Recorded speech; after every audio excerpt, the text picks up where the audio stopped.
Olá, boa noite. Hoje o TVU Notícias terá uma edição especial com o nosso quadro TVU Entrevista, um espaço em que dialogamos com especialistas, pesquisadores e autoridades sobre os assuntos de interesse da sociedade e que fazem parte da nossa vida. E o tema de hoje será mudanças climáticas. O TVU Entrevista começa agora.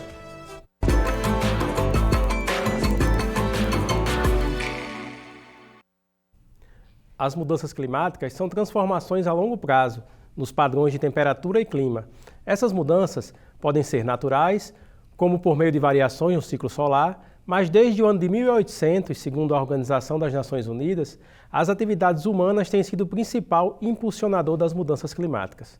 Até agora, a década entre 2010 e 2020 foi a mais quente já registrada até o momento, com uma temperatura média global 1,1 graus Celsius superior à do período pré-industrial, segundo o último relatório publicado pela Organização Meteorológica Mundial.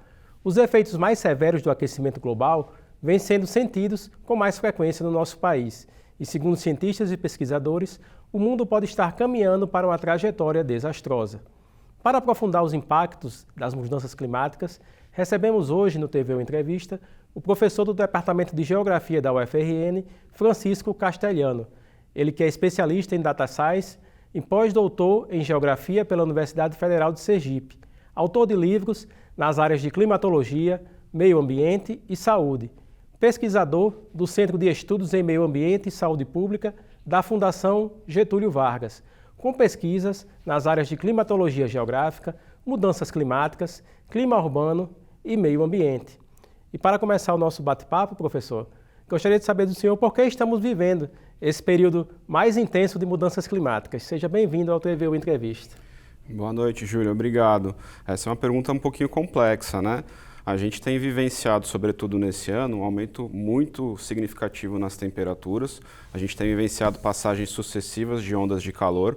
E eu acho que pela primeira vez na história, de fato, a população está se dando conta de que o fenômeno das mudanças climáticas ele está acontecendo, né? Ele já está presente no nosso cotidiano, ele não é um medo futuro, vamos dizer assim, né? Como por muito tempo se imaginou. As pesquisas de mudanças climáticas elas começam nos anos 70. Desde então, a gente vai passar por um período onde boa parte, né, do que se pesquisou, do que foi feito de levantamento científico, ele era baseado nas projeções de cenários. E acho que a gente finalmente está chegando nesse momento onde essas projeções que por tanto tempo eram realmente futuristas, né, estão começando a ser sentidas. Esses últimos meses aqui no Brasil, em específico, eles têm sido muito alarmantes por conta disso. A gente tem visto cidades onde normalmente as temperaturas não são tão elevadas, né, com valores aí superando 35, 36 graus. Temos vendo alguns eventos de precipitação superando os valores que normalmente costumam acontecer, o que nos deflagra uma mudança muito intensa em um tempo muito curto. Boa parte disso a gente consegue explicar de uma forma muito fácil com base nos nossos hábitos cotidianos. A gente sabe que as mudanças climáticas elas estão ligadas, né, a modificações nos padrões de emissão, a questão do uso dos combustíveis fósseis e fato que estão no nosso cotidiano, estão, né, na nossa vivência social e que a gente ainda não conseguiu superar. Verdade.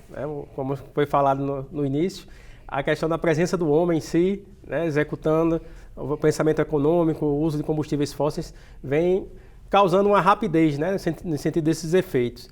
E algumas discussões, professor, a nível mundial, inclusive como a COP28, né, promovida pela Organização das Nações Unidas, levantam essas questões sobre os riscos que estamos passando. Como o senhor avalia esse posicionamento dos grandes líderes, né, dos países que se reúnem para debater o clima? É importantíssimo que os líderes mundiais se reúnam, né, esporadicamente durante as COPs para fazer esse debate do clima e para trazer esse debate para a esfera política. Por muito tempo ele foi um debate que ele povoou apenas a esfera científica, né, no âmbito das pesquisas, mas de fato para que a solução seja posta em prática, faz-se necessário que um debate de caráter político e social também aconteça. E nesse ponto a COP ela tem, obviamente, um ponto muito positivo, porque é o momento em que os líderes eles se sentam numa mesma mesa para dialogar sobre um tema que vai ser, que vai atingir a todos de forma geral, né, independente do país onde nós nos encontremos. A COP desse ano, ela nos trouxe algumas surpresas bem interessantes e muito positivas. A gente teve o Brasil retomando um posicionamento mais crítico em relação ao processo, né, de mudanças climáticas, voltando à mesa de debate com um caráter realmente, né, mais apaziguador do que a gente via nos últimos anos e principalmente propondo soluções. Nós tivemos, por exemplo, a proposta de criação de um fundo internacional para a manutenção de florestas tropicais, um fundo aí envolvendo aproximadamente 250 bilhões de dólares para ser aplicado em pesquisa e conservação dessas áreas, porque a gente compreende que a própria saída para esse processo de mudança climática ele não está apenas na redução de emissões, mas também está na preservação dessas áreas que são os grandes sumidores de carbono. Então, a ocorrência da COP desse ano, a gente pode considerá-la como sendo muito positiva. E aí a gente cria também uma expectativa para a próxima COP, que será sediada na cidade de Belém, né? Belém do Pará, aqui no Brasil. Acredito que vai ser um momento muito importante para a ciência brasileira como um todo, né? Conseguir trazer um pouco do foco para essa questão da floresta amazônica, dos processos pelo qual ela tem passado e também para deflagrar um pouco da importância da floresta, né? Nos processos de mitigação das mudanças climáticas. Isso, né? O senhor fala dessa realidade do Brasil, da Amazônia, e a gente vê também que essas mudanças climáticas mais severas também têm aprofundado os problemas já crônicos, né, que nós temos. Como no caso aqui do nosso Nordeste, por exemplo, a questão da seca, né, que aumentaram os índices, né, muitos municípios em estado de emergência, que são reconhecidos ao longo do ano. Como é essa relação, né, entre essas mudanças climáticas, aquecimento global, em realidades dessa, do nosso Nordeste, como a questão da Amazônia também? Sim, de fato, né? A gente tem observado que algumas situações crônicas, como você comentou, elas têm se intensificado. Alguns problemas que a gente já conhecia há algum tempo, eles têm se tornado mais intensos, eles têm aumentado em termos de magnitude. E aí fica muito claro para a gente que a sociedade brasileira ela ainda não está pronta para lidar com as repercussões desses problemas. Em contrapartida, é bem interessante a gente salientar que os cenários que a gente espera para o Brasil, eles ainda são um pouco imprecisos, né? Via de regra, a gente tem observado que a região norte e nordeste elas têm ficado mais secas. Eu posso dar um exemplo, né? Um estudo que nós fizemos no nosso grupo, ele tem revelado, por exemplo, que especificamente no Rio Grande do Norte, nos últimos 20 anos, a gente teve a região do Alto Oeste como aquela que se tornou mais seca, a do nosso estado. Mas, em contrapartida, se a gente pegar um evento recente, nós tivemos uma chuva extrema na região metropolitana de Natal e parte do Agreste nas últimas 2 semanas, que foi uma chuva totalmente fora de época. Nós tivemos uma precipitação de mais de 200 milímetros em Natal, que nunca havia acontecido nessa época do ano, né? Um evento assim que normalmente novembro é um mês que a gente ainda está num período de seca, está com chuvas mais limitadas, e a gente teve um evento de chuva que foi extremamente marcante, extremamente impactante, que paralisou a cidade, paralisou a universidade, inclusive, né? A gente ficou sem aula. E é totalmente fora de época. Então, ao mesmo tempo que a gente precisa se preocupar com essa questão das secas, que já é latente, já é um processo histórico, a gente tem visto alguns cenários que não eram esperados, como essa modificação nos padrões de precipitação, por exemplo. Verdade. Muitas vezes pega de surpresa, né, com muitas chuvas. Alguns locais do Brasil até com ciclones, né, outros fenômenos naturais também não eram comuns de acontecer e a gente está sentindo mais na pele. E algo que se fala muito também é a questão da sustentabilidade. Aqui no nosso Rio Grande do Norte, por exemplo, nós temos muitas fontes de energias renováveis, energia eólica, a energia solar. O senhor acredita que esse caminho de mudança de matriz energética, como também de uma economia mais sustentável, pode auxiliar para que um ambiente mais seguro, mais saudável e mitigar um pouco esses efeitos? Então, com certeza. Eu acho assim, a gente no nosso estado especificamente, a gente vivencia uma realidade muito interessante sobre a questão da transição energética, que é a grande quantidade, né, de turbinas de geração de energia eólica e também de fotovoltaica. Sob um certo ponto de vista, isso é realmente muito positivo. Afinal de contas, a gente está falando de fontes de energia que não emitem carbono, ou se tem uma emissão baixíssima, e, portanto, não estão contribuindo para aumentar o problema. Mas, por outro lado, essa situação das energias renováveis ela também precisa ser analisada com um pouco mais de criticidade. A gente tem que entender que o surgimento dessas energias eólicas sozinho, né, apenas a transição tecnológica, como a gente diz, ela não vai ser suficiente para suprir o problema. A questão das eólicas, por exemplo, elas têm carregado consigo outros tipos de impactos ambientais, outros problemas, né, que vêm sendo suscitados nas propriedades onde elas têm sido instaladas, problemas de caráter social, problemas de impactos ambientais, problemas com as populações tradicionais e que, por vezes, né, acabam sendo um pouco deixados de lado mediante esse caráter positivo da transição tecnológica das energias renováveis. Então, assim, nós acreditamos que sim, claro, que é necessário existir essa transição tecnológica, esse incremento na tecnologia para a geração de energia, mas que ele não pode vir sozinho. Ele tem que estar junto de uma transição social, ele tem que estar junto de uma transição econômica, ele tem que estar junto também de uma transição demográfica, dentre outros aspectos, para que o desenvolvimento que a gente precisa, ele não seja exclusivo de uma camada da população, ele possa estar disponível para todas, né? Seja um desenvolvimento sustentável de fato pleno, né? Isso. E a gente vendo essas realidades, né, professor, de mudanças que estão acontecendo, a gente pode tentar prever um pouco do futuro, caso medidas mais concretas, né? A gente falou aqui sobre a reunião dos líderes, muitas vezes são assinados acordos, mas que depois não são colocados realmente em prática, né? E isso eu acho que se a gente não tomar medidas concretas, seja a nível local, a nível do nosso Brasil, mas também a nível mundial, essas grandes potências, não forem tomadas medidas mais energéticas, quais os riscos que a gente pode ter no próximo ano? Esse calor vai permanecer e até para as próximas gerações também. Sim, com certeza. Eu acho assim, os estudos que nós estamos realizando na universidade, eles têm demonstrado que as temperaturas elas têm aumentado. Em Natal e em outras cidades do Rio Grande do Norte, mesmo em outras localidades do Nordeste. A gente tem enxergado que essa é uma tendência geral para a nossa região. O primeiro ponto vai ser esse, incremento de temperatura. Em contrapartida, a gente vive um cenário brasileiro de um pouco de incertezas no âmbito das políticas voltadas para mudanças climáticas, porque a gente não vê essas políticas de fato se encorpando, tomando forma e sendo aplicadas da forma como nós esperávamos. Por questões sociais, claro, o nosso país ele ainda não está muito bem preparado para lidar com esse futuro que a gente imagina que vai nos atingir. E aí, a título de exemplo, é um exemplo positivo, mas ao mesmo tempo, né, que nos leva a algumas reflexões. Nós enxergamos esse ano, por exemplo, os países europeus passando pela pior onda de calor em termos de temperatura que eles já passaram. Antes dessa onda de calor deste ano, eles passaram por um fenômeno bem parecido, bem impactante em 2003, que levou a óbito uma série de pessoas, né, normalmente as populações mais vulneráveis, né, idosos, crianças, entre outros, mas levou a óbito uma série de indivíduos. A onda de calor desse ano, apesar dela ter sido mais intensa, ela ocasionou menos óbitos. Por quê? Porque esses países europeus, sobretudo os grandes centros urbanos, eles souberam se preparar. Então, a gente tem alguns exemplos de cidades europeias que têm espaços para a população se refrescar, né, com chafariz, com água, com ambientes assim, né, que são um pouquinho mais agradáveis. Eles têm um sistema de monitoramento e de fiscalização um pouco mais robusto do que o nosso, que permite que em situações de calor extremo, né, sejam utilizadas sirenes para avisar a população, seja distribuída água, a hidratação de forma geral, né, seja bem equilibrado.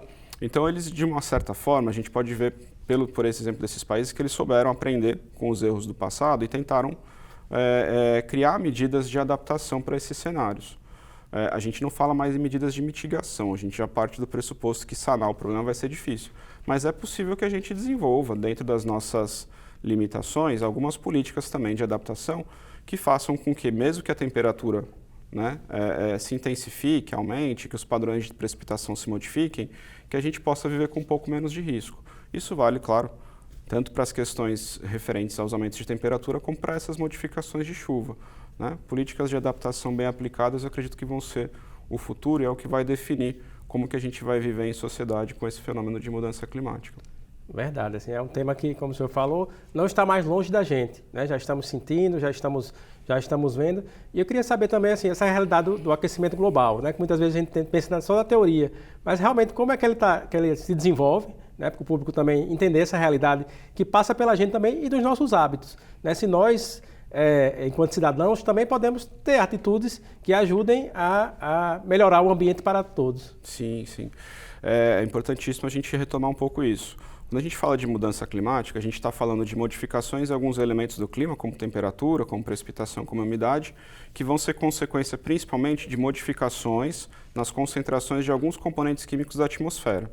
A atmosfera é essa camada gasosa que nos cerca. E alguns dos gases que a compõem, eles têm tido algumas modificações nas suas concentrações que estão repercutindo diretamente nesses elementos climáticos. O principal gás que nós compreendemos aí que tem trazido modificações é o gás carbônico. A partir dos anos 70, alguns estudos começaram a revelar para a gente uma relação muito próxima entre o incremento na concentração do gás carbônico da atmosfera e o aumento na temperatura.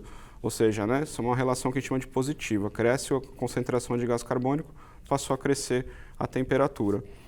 Por muito tempo se acreditou que a principal consequência seria apenas as modificações na temperatura, né, uma elevação desse valor, mas atualmente a gente já entende que isso tem alterado padrões climáticos de outras ordens, né? Então a gente tem modificações dos padrões de circulação oceânica, de circulação atmosférica, modificações dos padrões de chuva, chuvas mais intensas em alguns locais, menos intensas em outros. E aí tudo isso ele acaba nos remetendo ao que leva a esse incremento na emissão dos gases de efeito estufa, do gás carbônico, que é principalmente a queima de combustíveis fósseis.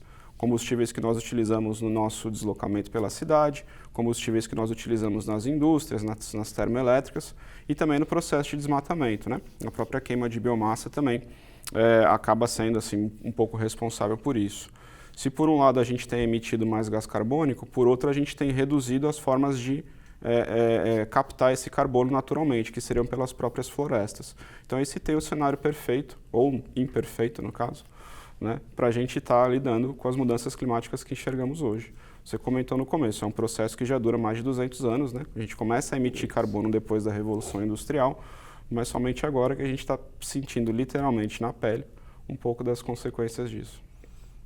Muito, muito esclarecedor. E só para concluir o nosso bate-papo, queria que o senhor falasse um pouquinho das pesquisas desenvolvidas aqui a nível da UFRN, como tem trabalhado esse tema e esse papel também das universidades, né? Claro. Em debater e levar para a sociedade, pensar, refletir e entender que o problema realmente existe e está aí à nossa porta. A universidade pública, nesse debate, ela sempre vai ter um papel muito claro de trazer para a população o máximo de informação científica possível, com a maior clareza possível, para que qualquer decisão no âmbito político e social que venha a ser tomada, tenha por trás uma pesquisa que lhe possa dar uma base. Nós temos aqui na universidade o Núcleo de Estudos sobre Crise Climática, é o nosso grupo de pesquisa que vem desenvolvendo pesquisas de graduação e de pós-graduação com essa temática. Trabalhamos com uma linha voltada para a educação, para discutir um pouco de como a crise climática ela pode ser abordada dentro da educação, temos alguns alunos trabalhando com isso. Trabalhamos também com essa questão das mudanças climáticas nas cidades. A gente entende que as cidades vão ser os cenários mais vulneráveis, né, pela complexidade ambiental que elas apresentam. Então, temos alguns alunos que têm trabalhado, por exemplo, fenômenos de ilha de calor, têm trabalhado com poluição do ar. E temos um terceiro eixo, né, de pesquisas que a gente tem desenvolvido, que tem se debruçado mais sobre o estado como um todo. Então, a gente tem trabalhado com alguns mapeamentos, calculado alguns índices e que tem, de uma certa forma, nos revelado alguns cenários que a gente encontra especificamente para o nosso estado. Como eu comentei na questão anterior, né, da gente ter uma região que está ficando um pouco mais escassa de chuva do que outras, temos algumas regiões com incremento de temperatura um pouco superior. São, sim, pesquisas que a universidade e o nosso grupo, né, têm desenvolvido e que a gente espera que possam, né, atingir o poder público e possam, de uma certa forma, auxiliar no desenvolver dessas políticas de adaptação que nós comentamos aí. Isso, muito esclarecedor, né? Parabéns por estar desenvolvendo pesquisa, incentivando, que realmente é um tema que, quanto mais disseminado, quanto mais colocado em discussão, vai ajudar a conscientizar, né, as pessoas sobre os hábitos, sobre mudarmos e cuidarmos, né, do planeta que já sentimos hoje e também para as próximas gerações, né? Nossos filhos, nossos netos possam ter a oportunidade de viver em um planeta, em um ambiente, né, seguro, saudável e que possa contemplar aí toda natureza e meio ambiente como nós tivemos na nossa geração. Então, agradeço mais uma vez, professor, pela sua presença, estar aqui conosco. E o TVU Entrevista vai ficando por aqui. Lembramos que esse episódio ficará disponível na página da TVU no nosso canal do YouTube. Uma boa noite para você e até a próxima.